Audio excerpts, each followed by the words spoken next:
قارعه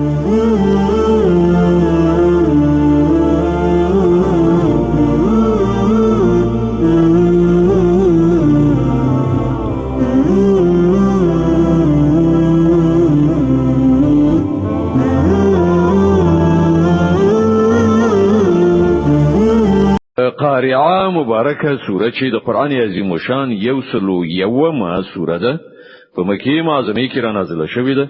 یولس مبارک آیاتونه لري.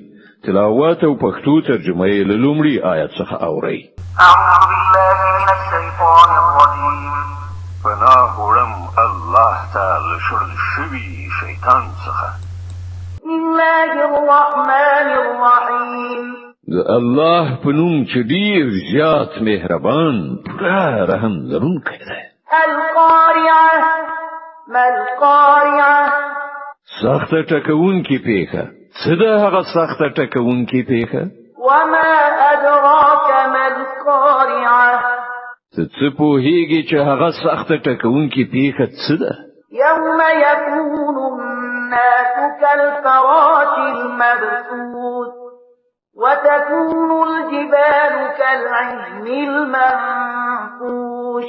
ورځ چې کله خلک د خورو ورو پتنګانو غوندي او غرونه د رنګارنګ نه دافي شو وړو غوندي شي.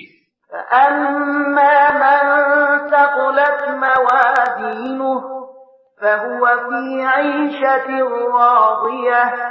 بیا چې د چا د نیکو اعمالو تل درنوي هغه به په زړه پورې خوندونو کې وي.